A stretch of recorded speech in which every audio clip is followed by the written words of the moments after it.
What's up, my Randigas? We're back with another Persona video, and here's the thing. Let me just strand my mic.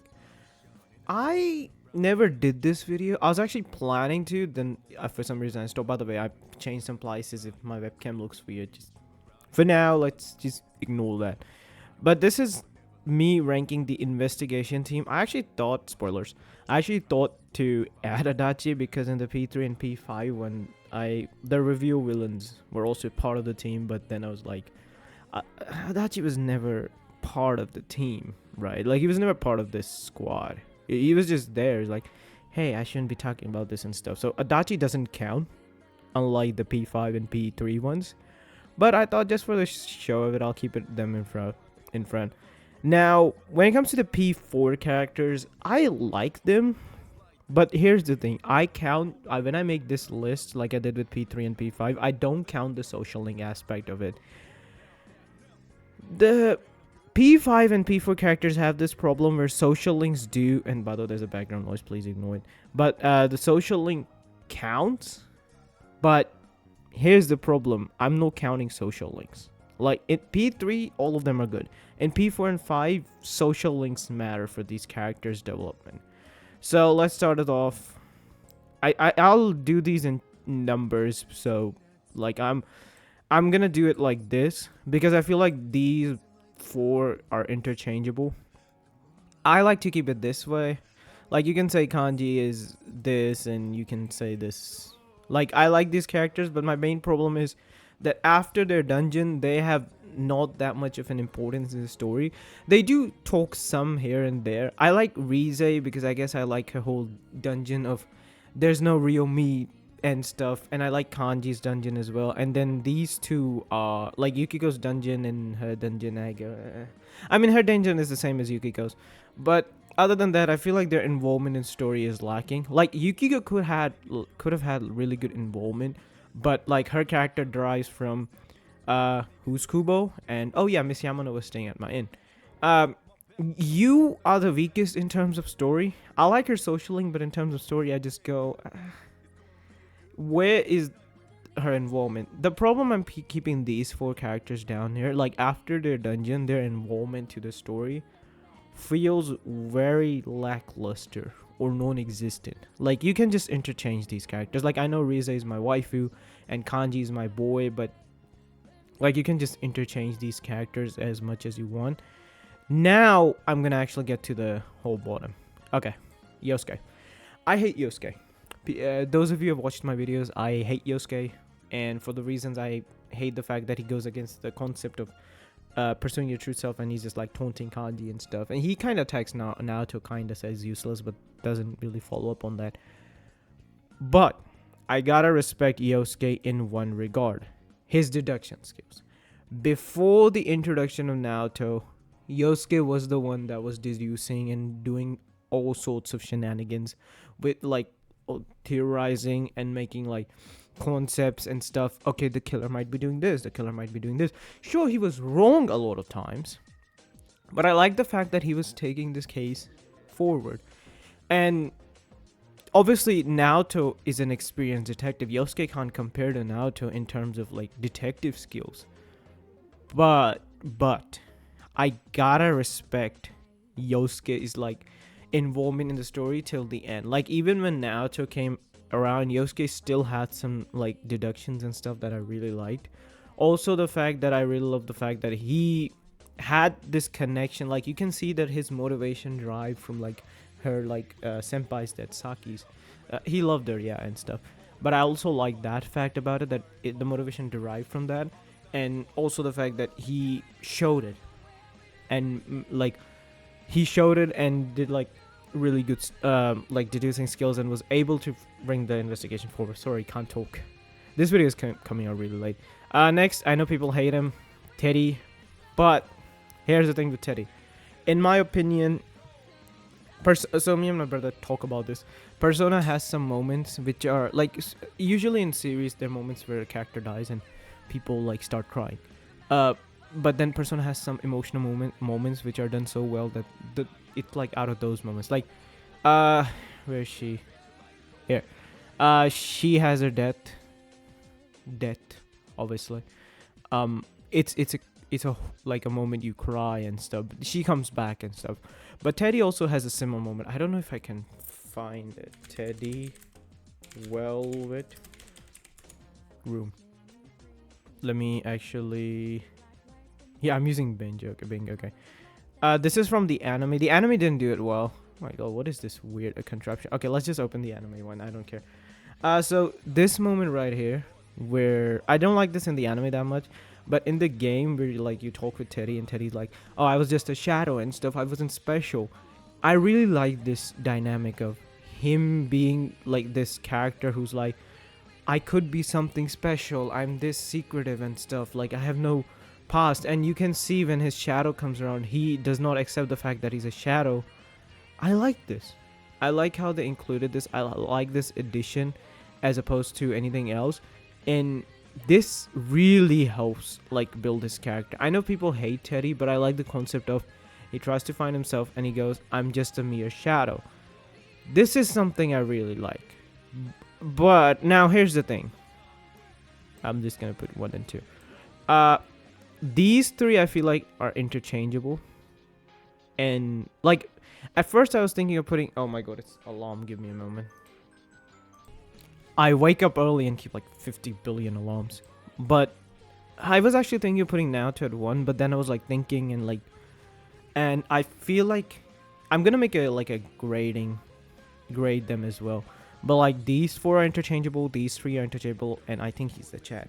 I like the fact that Naoto's involvement. First of all, I like how Naoto is one of those characters that I love is because she's involved in the story from the start. Also the fact that she was able to deduce the case very well. Like she was guiding you through it. Obviously at the end of the day, the murder mystery was solved by the player. You go through it, you think, oh yeah, Adachi. But it was pretty obvious the way they were giving you options. But I like the fact that Naoto takes you there. Second, I also her dungeon, I know people hate this so much. Your dungeon, I don't like her boss fight, but the story in her dungeon I really love. People don't like it anymore because of things I can't say. But her dungeon is really good. Oh, and your dungeon is really good. Rize's social link is boring, but the concept behind is really good. The story narrative aspect is okay. The concept behind that there's no real me is really good. Her involvement in the story where she takes herself bait and she's like, I get scared as well and stuff. Like her showing how human she is in terms of character. I really like her. She's I don't want to say it like that. She's wifey mature, but our boy Kanji, we gotta give our bro Kanji, you know. We can date all the girls. We can date oh god, wait. We can date you, one of you, and like yeah. And then we can date you. We gotta keep one for Kanji, you know. That's how it sounds. I'm sorry that sounds so wrong. Now let's get to Narukami. I love Narukami because of this dynamic. By the way, I think Adachi, if he was in this, he would be 1 as well. Is he better than Narukami? Probably. I like him a lot. The reason I keep Narukami 1, and because... Okay, let me just try to phrase it correctly. I love the dynamic between Adachi and Narukami. The whole dynamic of good versus evil, where this is Narukami, this is like Goku versus Frieza or stuff like that, or like Midoriya versus Shigaraki and stuff like that. The concept of good versus evil and the concept of who wins. I like this concept really well, and I like that Narukami portrays it really well, and Adachi portraying it really well complements both of them. That's what I really love. Now you can make the case that is unfair, because if you're calling Narukami 1, then that's because of Adachi's influence. True. But because of Adachi's influence and Narukami's complementary of like character complementing that, that's what I love. I love the fact that his character arc, like first of all, like the whole concept. Here's the thing. I know that in the game there's no fixed personality. You pick your own personality. But there are some options in the game which make like the good ending and the bad ending. Let me give you an example. You die, Namatame isn't on this list. I wanted to pick Namatame here as an example, but you die, you get the option to kill Namatame, but if you say you don't want to kill him, you actually have to convince your friends as to why. You have to have some deduction skills with that, but not killing him is understandable, but like picking the right answers after that, it's asking too much from the player, but you have to do that. And then later you have to figure out who the killer is. That one is pretty obvious, it's Adachi, because the options given there are your social links, which I don't know like how. These two doesn't matter in the hospital, and then your social link. So it really puts you into like Adachi is the one who's the killer. But when you realize it's like, oh, he's the killer. Things like that do happen. But I like the fact that the this Adachi is complementary to the character, but I'll also talk about something else. Now, I don't talk about social links in this, but from the perspective of Narukami's, I like when I haven't played Arena, okay? Now, I know this is golden, but in Arena, all these characters respect Narukami. And you might think, wait, why? But when you play P4G, you realize, yeah, you gotta respect the dude. This is what I really love. Also, I love the fact about like against Izanami, you have to pursue the truth and everything. That's what I just really love about this. Now I'm gonna like grade them. Adachi, you can be here. You're gonna be used like in a future video. Let me just grade them in front of you. You're A. Let me just be in C rank, and you're gonna be boom. Oh wait, there was no need for C rank. Should I put Chie D? Oh, C rank? No, I think this is the reason I ranked these is because I didn't rank in one of the videos, a lot of videos. I think in this as well, in one of the other videos. I feel like ranking is important because the reason I rank them is so this is interchangeable. This is interchangeable. This is like not interchangeable. Obviously, this is like if you say, I think Yukiko is better, Chie is better than Yukiko, or Chie is better than Rize, I don't really argue. Go ahead. But if you talk to me and come to me and say, Chie is better than Yosuke, then I start to argue. This is where it happens. So if you say these characters are better than these characters, I'll start to argue. If you say these characters, these characters are better than him, I'll start to argue.